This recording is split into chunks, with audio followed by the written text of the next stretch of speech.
एसो पंचनमोक्कारो सर्वपावपनाशनो मंगलानं च सर्वेसिं परमं हवै मंगलम् मंगलानं च सर्वेसिं परमं हवै मंगलम्।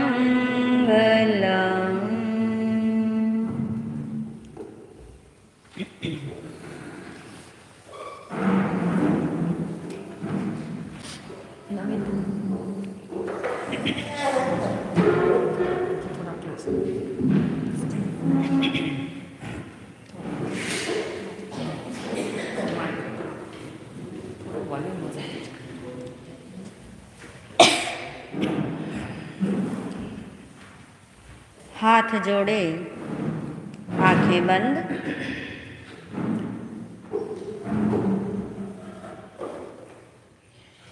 भगवान महावीर निर्वाण कल्याणक महोत्सव का 23वां दिन।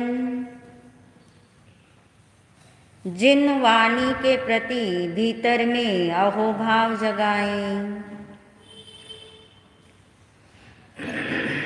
भगवान की अंतिम वाणी श्री उत्तराध्यान सूत्र के मूल पाठ वांचन की आज्ञा ग्रहण करेंगे।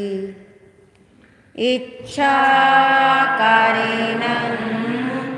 संदिशः भगवान् इच्छाकारेण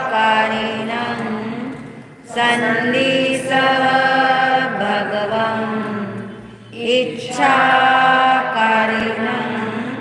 संदिशः भगवान्। हे भंते, हमें आज्ञा प्रदान कीजिए। हम आपके आश्रय से, आपके मार्गदर्शन से इस जिन वाणी को भीतर में संजोकर अंदर में समा सके। इसी भावधारा के साथ आंखें खोलें।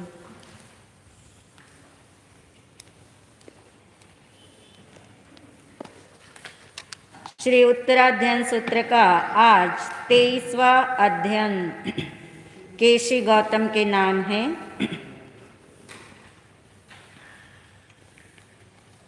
पेज नंबर है 79।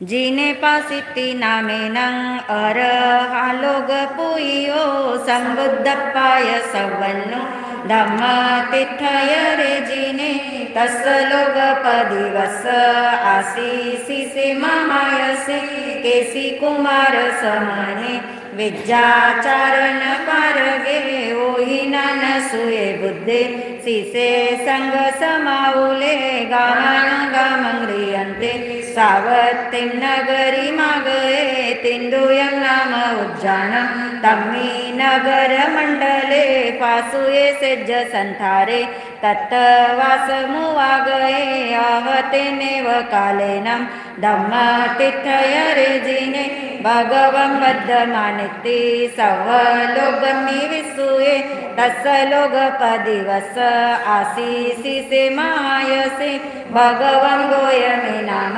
विद्याचारण परगे बार संग वियो बुद्धे सीसे संग समाउले गामानुगामंग्रियन्ते सेवी सावथि मागये कोठगम नाम उज्जानं तम्मी नयर मंडले पासुये सेज्ज संथारे तत्वासमुवागये केसी कुमार समने गोयमेय मायसे उभवो तथ विहरिंसो अल्लेना सुसमहिया उभवो शिष संगानं संजयानं तवसीनं तथ चिंता समुत्पन्ना गुणवन्तानतायिनं केरिसो वा इमो धम्मो व केरिसो आयार धम्म इमा वासाव केरिसो चाउ जामो यजो धम्मो जोइमो पंच सिखियो देसियो वद्धमानेन पासेन यमामुनि अचेल गोय जो धम्मो जो इमो संतरुत्तरो एक कज्ज पवन्नानं विशेषे किम्नु कारणं आहते तत्थसिसानं विनाय पवितकयं समागये कयमयि उभाओ केसी गोयमा गोयमे पडिरुवन्नु सिस संग समाउले जट्टं कुलमवेक्खन्तु तेन्दूयं वनमगो केसी कुमार समने गोयमन्दिसमगयं पडिरुवं पडिवत्तिं सम्मं संपडिवज्जयि पलालं पासुयं तत्त पञ्चमङ्कुशतननीय गोयमस्सनि सिज्जाये किप्पं सम्पन्नमाये केसी कुमार सम्पु गोयमेयमायसे उभवो निसन्नासोहन्ति चंदसूर समपभा समगया बहुतत पासंडा को उगासिया गिहतन मने गाओ साहसियो समगया देवदानव गंधर्वा जकरखस किन्नरा दिशानं च भूयानम् आसी तत् समागमो पच्छामि ते महाभाग केसी गोयममग तावो केसिम्बुवन्तन्तु गोयमयिनमभवि पुच्छगन्ते जयिच्छं ते केसिं गोयममभवि तावो केसिं गोयमयिनमभवि चावुज्जामो यजो धम्मो जो इमो पंच सखियो देसियो वद्धमानेन पासेन यमहामुनि एक कज्ज पवन्नानं विशेषे किम्नु कारणं धम्मे दुये मे हावि कहं विपच्चवो न ते तहो केसिम्बुवन्तन्तु गोयमयिनमभवि पन्नसमिक्कये धम्मं तत्तं तत्त विनिश्चियं पुरीमा उज्जु खडाव वक्क जडाय पश्चिमा मज्जिमा उज्जु पन्नाउ तेन धम्मे दुवाकये पुरीमानं दुविसुजो चरीमानं दुरनु पालवो कपो मज्जिम गया सुविसो जो सुपालवो साहु गोयम पन्नाते छिन्नो में संसो इमो अन्नो विसंसो मज्जम तन्मे कह सुगोयमा अचेल गोय जो धम्मो जो इमो संतरुत्तरो देसियो वद्धमानेन पासेन यमाजसा एक कज्ज पवन्नानं विशेषे किम्नु कारणं लिंगे दुविये मे हावि कहं विपच्चवो न ते केसिम्बुवम्बुवनं तु गोयमयिनमभवि विज्ञानेन समानं धम्मसाहनमिच्छियं पच्चयतय लोकस नानाविहविगपन् जततं गहनथं च लोगे लिङ्गपवोयनम् अहभवे परिणाम मुखसभूय साहना नानं च दंसनं चरितं चैव निश्चये साहुगोयमपन्नाते छिन्नो मे संसवो इमो अन्नो विसंसवो मजं तन्मे कवसु गोयमा निगानं सहस्रानं मध्ये चिट्ठसि गोयमा ते यते अयि गच्छन्ति अहं ते निजिया तुमे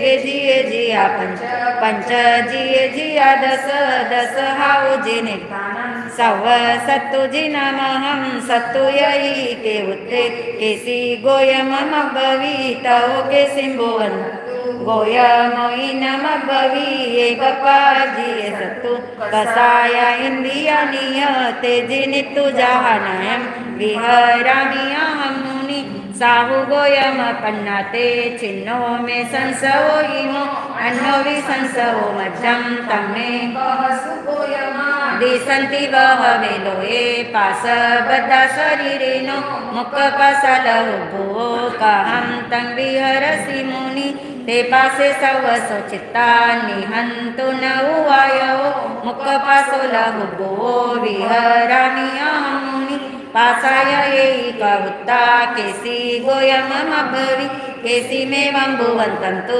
गोयमयिनमभवि रागदोष जादविवानेह पासा भयङ्करा ते छिन्दिति जहानायं विहरामि जहकं साहु गोयमपन्नाते छिन्नो मे संसवो इमो अन्नो विसंसवो तन्मे कहसु गोयमा अन्तो हि असम्भूयालया चिट्ठयि गोयम फले विसबकिने साहु उद्धारिया कहं तं तयं सर्वसुचित्ता उद्धरिता समूलयं गियरामि जहानायं मुक्कामि विसवक्कनं लयाय ईका उत्ता केसि गोयममभवि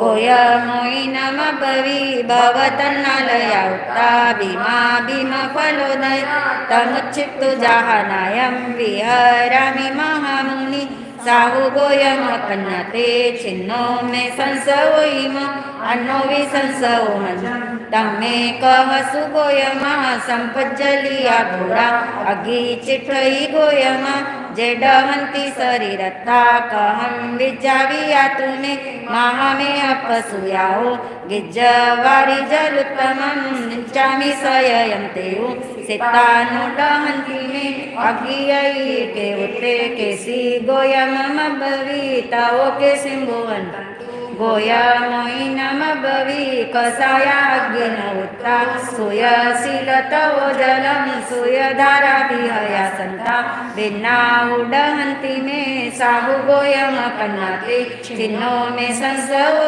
इमो अन्नो विसंसवो मज्जं तमे कहसु गोयमा अयं सावसियो भीमो दुट्टसो परिधावै जंसि गोयम आरूढो कहं तेन न हिरसि पाहवन्तं निगिन्नामि सूयरसि समाह्यं न मे गच्छयि उम्मगं मगं च परिवचयि आसेययि के उत्ते केसि गोयममभवि तवो के सिंभुवन्तन्तु गोयमोयिनमभवि मनोसाहसियो भीमो दुट्टसो परिधावै तं सम्मन्तु निगिन्नामि धम्म सिक्खायि कण्ठगं साहु गोयमपन्नाते छिन्नो मे संसवो इमो अन्नो विसंसवो मज्जं तं मे कहसु गोयमा कुप्पहा बहवे लोहे ये सिंह सन्ति जन्तवो अद्दाने कहं वट्टन्तो तं न नास्ति गोयमा जेयमग्गे न गच्छन्ति जेय उमगपट्टि ते सर्वे वेहिया मज्जं तो न नस्सामहं मुनि मग्गेयई के उत्ते केसि गोयममभवि तवो के सिंभुवन्तन्तु गोयमोयिनमभवि कुपवयन पासण्डि सर्वे उमगपट्ठिया सम्मन्नं तु जिनखायम् एष मग्गे उत्तमे साहु गोयमपन्न छिन्नो मे संसवो इमो अन्नो विसंसवो मज्जं तम्मे कहसु गोयमा महाउदगवेगेन भुज्यमानन पाणिनं शरणं गई पैठं देवं कमन्नसि मुनि अत्तिएगो महादेवो वारी मज्जे महालयो महाउदगवेगस गई तत्थन दिवेयई के उत्ते केसि गोयममभवि तवो के सिंभुवन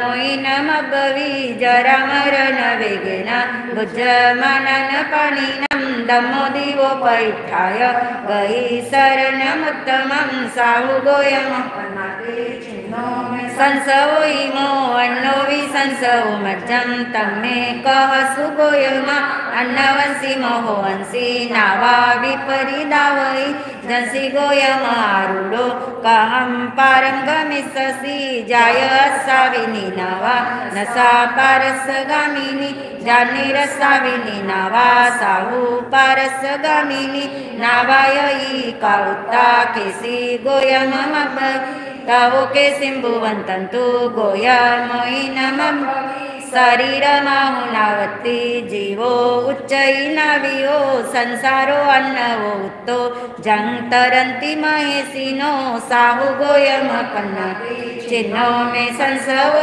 इमो संसवो मज्जं तम्मे कहसु गोयमा अंधयारे तमे घोरे चिट्ठन्ति पाणिनो बहु कोकरिसई उज्जोयं सवलोगमि पाणिना उगो विमलो भानु सवलोयपबंकरो सोकरिसई उज्जोयं सवलोगमि पाणिना भानुयई के उत्ते केसि गोयममभवि तवो के सिंभुवन्तन्तु गोयमोयिनमभवि उगो किन संसारो सवन्नो जिन बक्करो सोकरिसई उज्जोयं सवलोगमि गमी पाणिनं साहुगोयम पन्नाते छिन्नो मे संसवो इमो अन्नो विसंसवो मज्जं तं मे कह सुगोयम शारीर मानसे दुःखे वज्रमानन पाणिनं खेमं शिवमनाबाहं ठानं किं मन्नसि मुनि अतिगं धुवं ठानं लोकगमि दुरारुह जतनथि जराम वाही नवे अनातः ठाणे यई केवते केसी गोयममब्बवी तवो केसिंभुवन्तन्तु गोयमोहिनमब्बवी निर्वाणन्ति आवाहन्ति सिद्धि लोकगमेवय खेमं शिवमनावाहं जं चरन्ति महेशिनो तं ठानं शासयावासं लोकगम्भिदुरारुहं जं सम्पत्तान सोयन्ति भवो हन्तकरा मुनि साहुगोयमपन्नाते चिन्हो मे संसवो इमो नमो ते संशयातीत सव सुप्तमहो यहि एवं तु संशये छिन्ने केसि घोरपरक्कमे अभिवन्दिता शिरसा गोयमं तु महायसं पञ्चमः वयं नमन् परिवज्जयि भावो पुरीमस्य पश्चिमं मे मग्गे तत् सुहावहे केसि गोयममो नित्यं तम्मे आसि समागमे सोयशील समुपरिसो महतथ विनिच्यो तोसिया परिसा सवे समग्गं समुवट्टिया सन्तु वाते पश्यन्तु भयवं केसि गोयमे तिव्वेमि।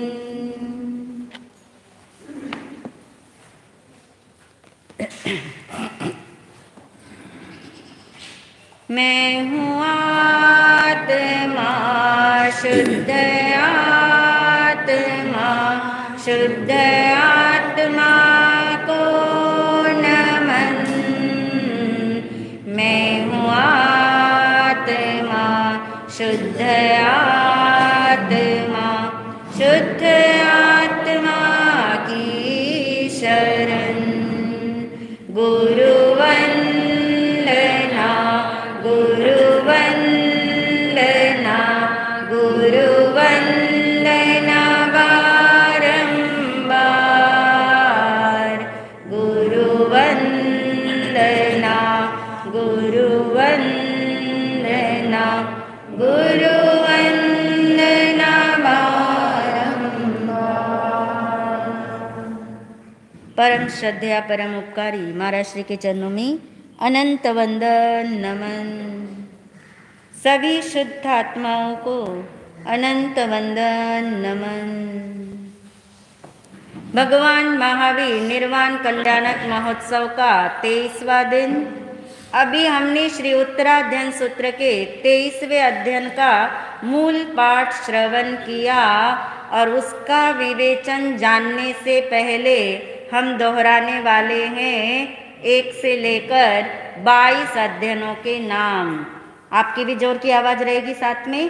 पहला अध्ययन विनय श्रुत, दूसरा परिशव प्रविभक्ति, तीसरा चतुरंगीय, चौथा असंस्कृत जीवन, पांचवा अकाम मरण, छठा शुल्लक निर्ग्रहण, सातवा एलयम, आठवा कापिलियम, नौवा नमीपवज्जा, 10वां द्रुमपत्र, 11वां बहुश्रुत पूज्य, 12वां हरिकेशी, 13वां चित्त संभूति, 14वां ईशुगार्य, 15वां सभिक्षुक, 16वां ब्रह्मचर्य समाधि स्थान, 17वां पाप श्रमण, 18वां संजतीय, 19वां मृगापुत्र, 20वां महानिर्ग्रहण, 21वां समुद्रपाल और 22वां अध्ययन था रथ नेमीय। बहुत सुंदर। 23वां अध्ययन है केशी गौतमीय। 2 नाम है इसमें, याद रहेंगे आपको, बोल के देखो। केशी स्वामी और गौतम स्वामी से संबंधित ये अध्ययन है और इस अध्ययन में एक संवाद बताया गया है। कथा नहीं है, दृष्टांत नहीं है, उदाहरण नहीं है, एक सुसंवाद यहाँ पे हम सुनेंगे, क्योंकि जीवन के अंदर सर्वत्र हम सुनते रहते हैं, या तो वाद करते हैं या फिर विवाद करते हैं या वाद विवाद करते हैं, संवाद तो कितने कम होते हैं। यानी ये चार शब्द समझ आए तो संवाद का मीनिंग समझ आए। वाद यानी बोलना, वाद यानी बोलना, विवाद बोलते बोलते क्या खड़े हो जाते हैं, विवाद यानी विपरीत वचन होने शुरू हो जाते हैं, कोई किसी डायरेक्शन में चला जाता है, कोई किसी का अभिप्राय नहीं पकड़ पाता, उसका नाम क्या है, विवाद। फिर वाद विवाद को इकट्ठा कर दो। वाद विवाद किसके लिए किए जाते हैं, निर्णय के लिए किए जाते हैं।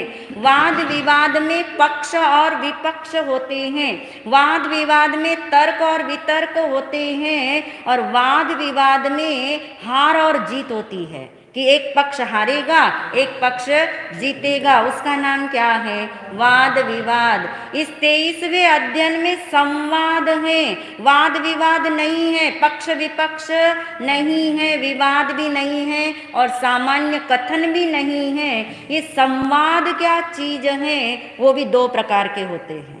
संवाद भी दो प्रकार के हैं। संवाद यानी विसंवाद भी होता है और सुसंवाद भी होता है।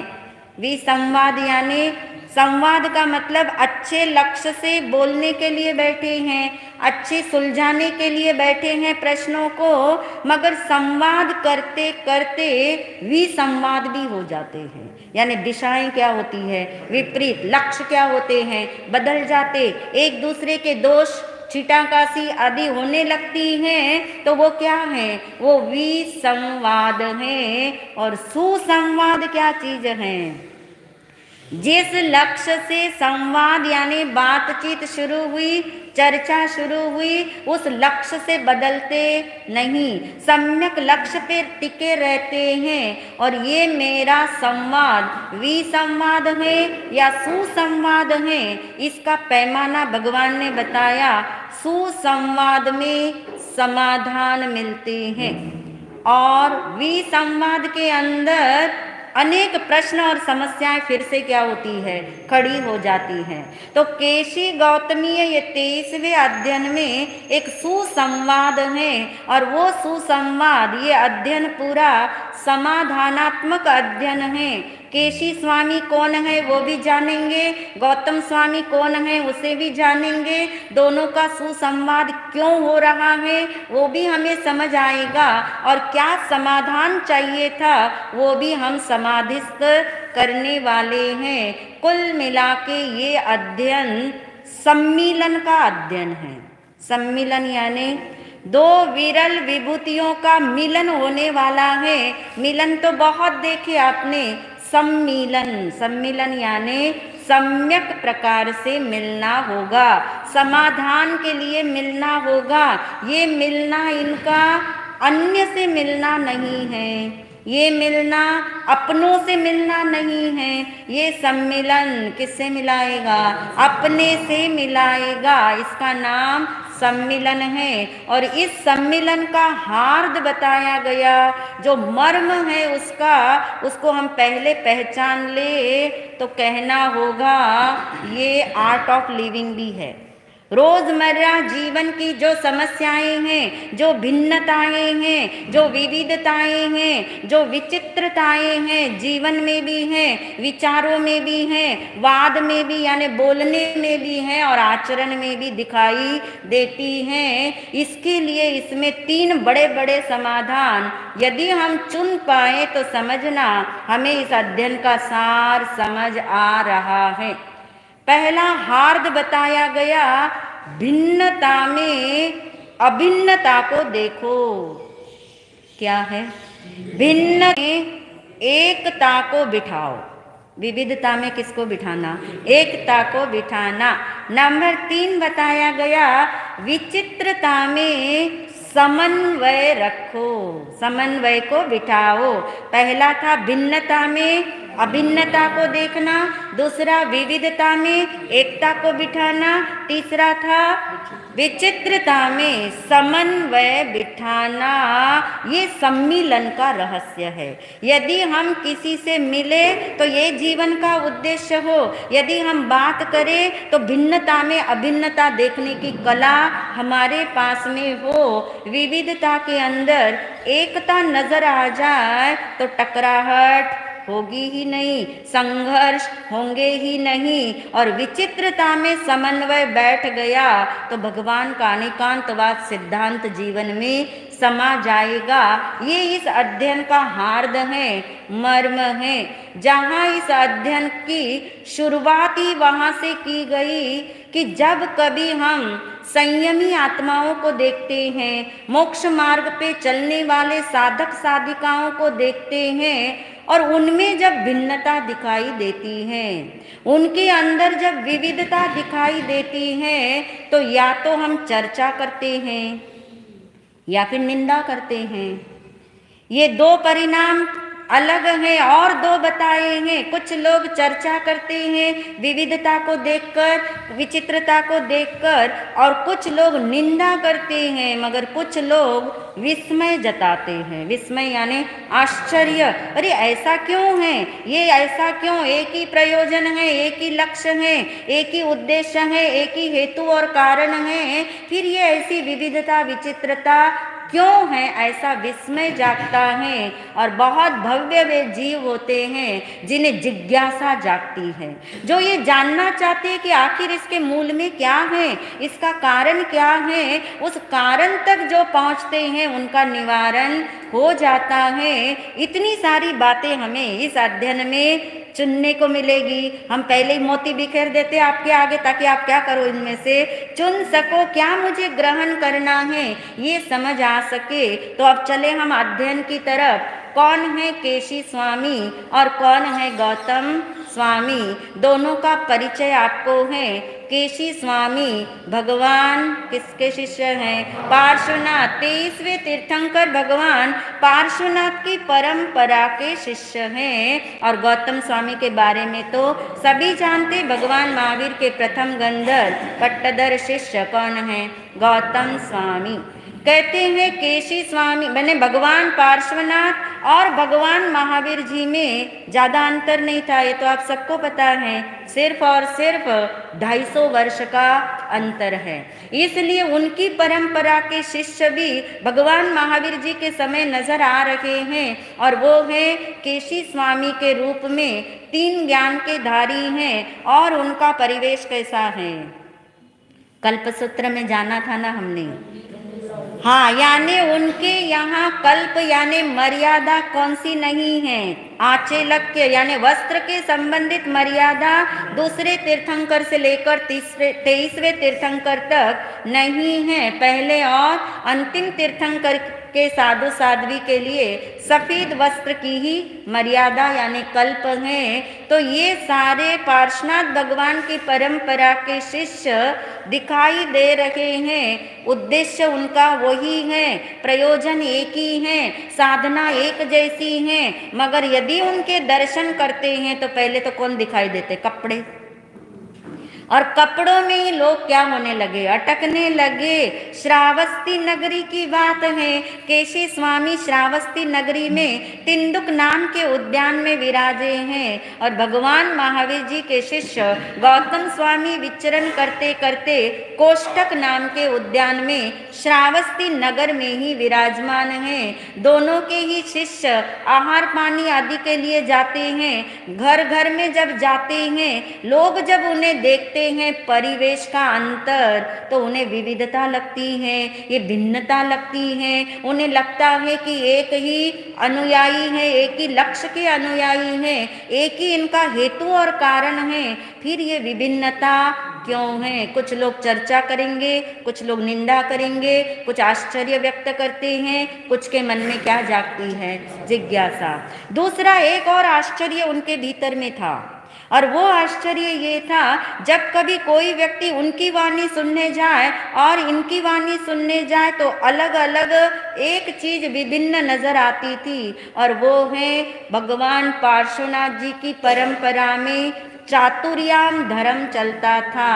समझ ही गए? महाव्रत कितने थे, मगर गर्भित क्या थे? 5 ही थे। कहने के लिए 4 थे। भिन्नता सिर्फ अक्षरों में, अंकों में थी, मूल में भिन्नता नहीं थी। मगर जो दिखाई देता है वही समझ आता है सबसे पहले।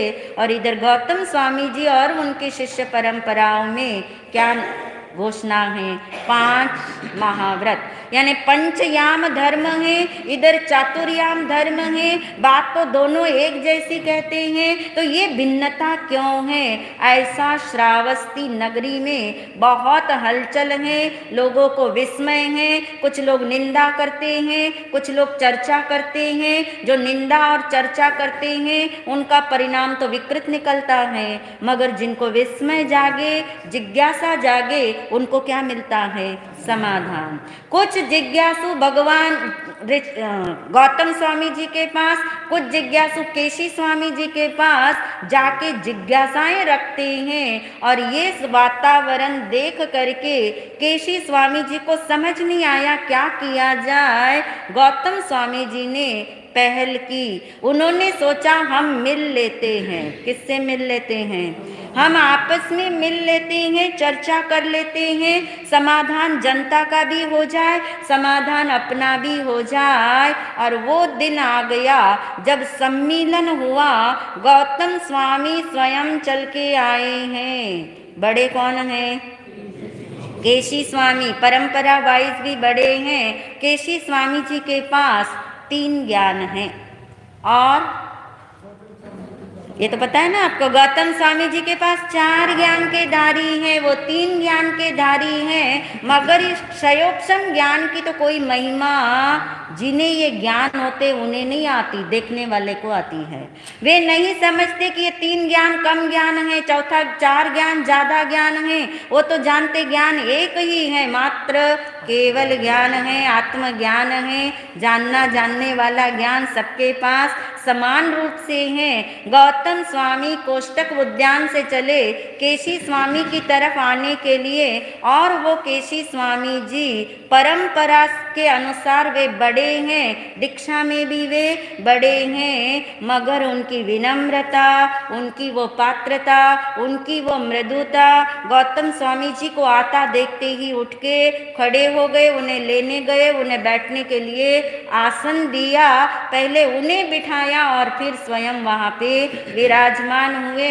दोनों तरफ दोनों परंपरा के शिष्य विराजमान हो गए। सारी जनता ये देखने के लिए आई है कि इनके अंदर क्या संवाद होता है। संवाद होगा कि विवाद होगा, कि वाद होगा कि वाद विवाद होगा, कि विसंवाद होगा कि सुसंवाद होगा। जिज्ञासा सबके भीतर है। शास्त्र में लिखा गया, सिर्फ मानव और मानवी ही नहीं आए, अदृश्य रूप से देवता भी उस सभा मंडप में हाजिर हो गए हैं। क्यों? क्योंकि वे जानते थे आज 2 परंपराओं का क्या होना है, 2 मत का मिलन होगा, 2 मत परंपराओं का सम्मिलन होगा। कौन झुकता है, कौन क्या बताता, ये भी जानने के लोगों को तो जिज्ञासा रहती है। इसलिए वो कहते हैं, वो सभा जो थी, वो जो सभा ऐसी दिखाई देती थी, वचन है अध्ययन के अंदर, जैसे गगन के अंदर सूरज और चंद्र एक साथ चमक रहे हो। किसके लिए उपमा दी गई होगी? केशी स्वामी और गौतम स्वामी जी के लिए। और अब कहते उनका संवाद प्रारंभ होने वाला है। लोग इतने उत्सुक हैं कि इस सुसंवाद में क्या समाधान हमें मिलना है, कैसे परंपरा का सम्मिलन होना है, कैसे ये लोग भिन्नता में अभिन्नता बिठाएंगे, कैसे विविधता के अंदर एकता स्थापित करेंगे, कैसे विचित्रता के अंदर समन्वय बिठाया जाएगा। और वो देखने के लिए सम्मेलन जो है, सभा का संचालन कौन? केशी स्वामी जी ने किया। और उन्होंने प्रश्न पूछे हैं। किसको? गौतम स्वामी जी को। हालांकि प्रश्न पूछने आए कौन थे? मगर केशी स्वामी जी ने उनका आदर रखते हुए वो खुद प्रश्नकर्ता बने। ये नहीं था कि उन्हें उत्तर नहीं आते, वे खुद प्रश्नकर्ता बने और गौतम स्वामी जी को आदर देके उन्हें उत्तरदाता बनाया। और इस अध्ययन के अंदर 12 प्रश्न पूछे गए हैं, जिनमें सबसे पहला प्रश्न जिसको लेके लोगों के मन में विवाद था, भिन्नता दिखाई दे रही थी, और वो पहला प्रश्न केशी स्वामी जी ने पूछा, हम दोनों का प्रयोजन एक है। प्रयोजन यानी लक्ष्य, लक्ष्य एक है, उद्देश्य एक है, दोनों को कहाँ जाना है? सिद्धालय, मोक्ष मार्ग हमारा एक है, मगर ये विभिन्नता क्यों है? हम तो 4 महाव्रत का पालन कर रहे हैं, आप 5 महाव्रत का पालन कर रहे हैं। इससे लोगों में विस्मय आ रहा है, जिज्ञासा हो रही है, और गौतम स्वामी जी ने उस भिन्नता में अभिन्नता दिखा दी। अभिन्नता ये दिखा दी कि कोई भी धर्म क्रियाओं के ऊपर देश, काल, वातावरण, परिस्थिति, मानसिकता के ऊपर क्या होता है? इसका प्रभाव आता है। मानसिकताएं बदल जाती हैं वातावरण बदलने से, देश बदलने से, समय बदलने से, भाव भी क्या होते? बदल जाते हैं। इसलिए ये नियम में भिन्नता दिखती है, मगर मूल में तो क्या है? अभिन्नता। जो प्रयोजन है वो तो एक ही है। 4 और 5 के अंदर समझना सिर्फ इतना है कि यहाँ पे 5 का अंक खोल दिया गया और यहाँ पे 5वां अंक समा दिया गया। इसलिए क्या हो गया? 4 महाव्रत, यानी अपरिग्रह जो महाव्रत है उसके अंदर भी स्त्री को क्या बताया? परिग्रह बताया गया, सचित परिग्रह में रखा गया। इसलिए उसका सम्मेलन किसमें हो गया? ब्रह्मचर्य का सम्मेलन अपरिग्रह महाव्रत में हो गया। इसलिए गिनती में क्या दिखाई दे रहे? 4। वैसे पालन कितना हो रहा है? 5 का हो रहा है। इसलिए भिन्नता में भी क्या है? अभिन्नता है, एक ही है, विविध नहीं है। और ये समन्वय जब लोगों को समझ आया, सब लोग साहू साहू, यानी श्रेष्ठ बात है, तमेव सत्यम निशंकम, जो भगवान ने फरमाया वही सत्य है, वही निशंक है। सबका समाधान हो गया। दूसरा प्रश्न जिसको लेके विविधता थी, किसको लेके थी? परिवेश को लेके, कि ये जो रंग बिरंगी कपड़े हैं और ये जो सफ़ेद कपड़े हैं, इसके अंदर ये भिन्नता क्यों नज़र आती है? और तब मानसिकता का वर्णन किया गया कि पहले तीर्थंकर भगवान ऋषभ देव के समय कैसी मानसिकता वाले लोग थे? ऋजु, सरल थे, और हृदय से सरल थे, मगर मस्तिष्क से कैसे थे? जड़ थे। जितना कहो उतना ही समझ आता था, आगे पीछे अपना दिमाग लगाते नहीं थे।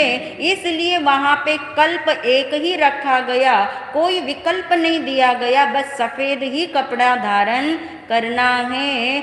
और भगवान महावीर जी का समय आते आते तक ऋजुता भी पलट गई। किसके अंदर? वक्रता के अंदर। और जड़ता तो है ही है, हृदय की भी सरलता नहीं, बुद्धि की भी वक्रता, जड़ता ही नहीं, क्या आ गई है? वक्रता आ गई है। लोग गलियां निकालते हैं, ऐसा नहीं तो वैसा कर लेंगे, इतना नहीं तो उतना कर लेंगे। इसलिए कल्प दिया ताकि विकल्प खड़े ना हो। कल्प एक बता दिया गया कि एक ही रंग के वस्त्र धारण किया जाए, ताकि चुनाव नहीं है तो कोई विकल्प नहीं है, तो उपयोग भी बाहर में भटकेगा नहीं। इसलिए ये विधान किया गया। और दूसरे तीर्थंकर से लेकर 23वें तीर्थंकर तक की मानसिकता कैसी है? ऋजु, हृदय से सरल है, बुद्धि से प्राज्ञ है। इतने प्राज्ञ हैं कि एक बात समझा दो तो 100 बातें समझ आ जाती है। ऐसी प्राज्ञता उनकी होने से नियम ऐसा कल्प नहीं रखा गया, कोई भी कपड़ा पहने उनको उस कपड़े से कोई लेना देना ही नहीं है। सामने वाले को हो सकता है उन्हें कोई लेना देना नहीं है, कोई विकल्प उनके भीतर में नहीं आते, इसलिए ये विधान किया गया। मगर प्रयोजन एक ही है, उद्देश्य एक ही है, और लोगों का इस बात से क्या हो गया, समाधान हो गया। ये दो प्रश्न थे जो विविधता लिए हुए थे, जिसकी वजह से लोगों के मन में प्रश्न उठते थे, जिसके कारण से भिन्नता दिखाई देती थी और विचित्र विचित्र सी बातें भी मन में आ जाती थी। और इसके बाद केशी स्वामी जी ने 10 प्रश्न ऐसे किए, किससे, गौतम स्वामी जी से, जो अपने से मिलाने वाले। ये तो परंपराओं को मिला दिया, ये तो जो भेद था उसको मिला दिया, उसका कारण ढूंढ लिया, मगर अपने से मिलाने वाले जो वो 10 प्रश्न हैं, उसमें पहला प्रश्न था, यानी तीसरा प्रश्न हो गया। तीसरा प्रश्न पूछा केशी स्वामी जी ने कि हे गौतम स्वामी, तुम चारों तरफ मुझे शत्रुओं से घिरे हुए दिखते हो। अब औरों को तो नहीं दिख रहे शत्रु, मगर उन्हें दिखाई दे रहे। शत्रुओं से घिरे हुए तुम दिखते हो, फिर भी तुमने हर शत्रु पे विजय कैसे पाली, कैसे जीतते हो इन शत्रुओं को? क्या सारा दिन इसी काम में लगे रहते हो? गौतम स्वामी जी ने इतना सुंदर उत्तर दिया। उन्होंने कहा, एगे जिए जिया पंच, पंच जिए जिया 10, 10 हाउ जिनिताणम सव सत्तो जिना मही। मुझे सभी शत्रुओं से लड़ना नहीं पड़ता, मात्र एक ही शत्रु है, वो भी बाहर नहीं है। वो शत्रु कहाँ है? अंदर ही है। और वो ऐसा शत्रु है जिसको मैंने जीत लिया है, और उस शत्रु का नाम क्या है? वो तो बाहर है ना, मन तो वो शत्रु है अज्ञान। अज्ञान जड़ से संबंधित नहीं है, अज्ञान शब्द आत्मा से संबंध, इसलिए आत्मा ही शत्रु है। आत्मा अज्ञान ही अपना शत्रु है। आत्मा का शत्रु आत्मा अज्ञान ही है, मिथ्यात्व ही है। ये यदि गल जाता है, एक को जीत लो, यानी अपने अज्ञान पे विजय पालो, मिथ्यात्व पे विजय पालो, तो अपने आप 5 भी जीते जाते हैं, 10 भी जीते जाते हैं, यानी 5 इंद्रियां भी जीती जाती है, 4 कषाय भी जीते जाते हैं। और यदि मिथ्यात्व को नहीं हराया और 5 इंद्रियां मन को कंट्रोल करने लग गए और 4 कषायों को कम करने लग गए, तो शत्रु पर विजय मिलने वाली नहीं है। ये रहस्य गौतम स्वामी जी ने उस सभा मंडप में खोला। लोगों को आश्चर्य लगा कि हम किसे शत्रु मान रहे थे, बाहर में तो नहीं मान रहे, मगर कषाय को, राग द्वेष को, 5 इंद्रियों के विषय को शत्रु मान रहे थे। मगर उन शत्रु पे विजय पाने का एक ही तरीका है, आत्म अज्ञान दूर हो और आत्म दृष्टि खुल जाए। चौथा प्रश्न पूछते हैं केशी स्वामी कि हे गौतम स्वामी, तुम पाश से बंधे हुए हो। पाश यानी बंधन। तुम बंधनों में, एक बंधन तो होता है सांकल का, एक होता है पाश। पाश का मतलब इतनी जकड़न वाला होता है जिसे कोई हटाने से हटा नहीं सकता, तोड़ने से तोड़ा नहीं जा सकता, उसका नाम क्या है? पाश। तुम ऐसे पाश में जकड़े हुए हो, फिर भी क्या आश्चर्य है, तुम तो उन्मुक्त होकर क्या कर रहे हो? विचरण कर रहे हो। तुम तो मुक्त होकर विचरण कर रहे हो। क्या तुम्हें ये पाश बंधन नहीं लगते? और गौतम स्वामी जी ने उत्तर दिया, ये राग और द्वेष रूपी पाश जहाँ पे है वहाँ तो मैं हूँ ही नहीं। बंधन है मगर मैं बंधन में, समझ ही आ गया ना आपको? बंधन है मगर मैं बंधन में नहीं हूँ, क्योंकि मेरे आत्म स्वरूप में कोई बंधन नहीं है। इसलिए किसी को दिखता है मैं पाश से जकड़ा हुआ हूँ, मगर मैं तो त्रिकाल मुक्त ही हूँ। आगे के ऐसे ऐसे प्रश्न गौतम स्वामी जी से केशी स्वामी जी पूछते हैं। 5वां प्रश्न पूछते हैं कि एक बेल जो है, बेल होती ना लिपटी हुई पेड़ पे, तुम्हारे हृदय के पेड़ पे एक बेल लिपटी हुई है, वो बेल तुम्हें छोड़ती नहीं, विष भक्षण करती है। और गौतम स्वामी जी ने पहचान लिया वो बेल कोई नहीं, कौन है? तृष्णा की बेल बताई गई। जो सम्यक दर्शन की बात भी गुणस्थान आगे बढ़ने जो अध्यात्म के उत्तर देते हैं कि ये बेल जहाँ लिपटी हुई है वहाँ मैं हूँ ही नहीं, मैं कहाँ टिका रहता हूँ, मैं अपने स्वरूप में टिकता हूँ। एक के बाद एक प्रश्न पूछते जा रहे हैं। छठा और सातवां प्रश्न तो बहुत ही मूल्यवान है। छठे प्रश्न में वो पूछते हैं, अरे गौतम स्वामी जी, चारों तरफ आग लगी है और तुम जलते नहीं हो।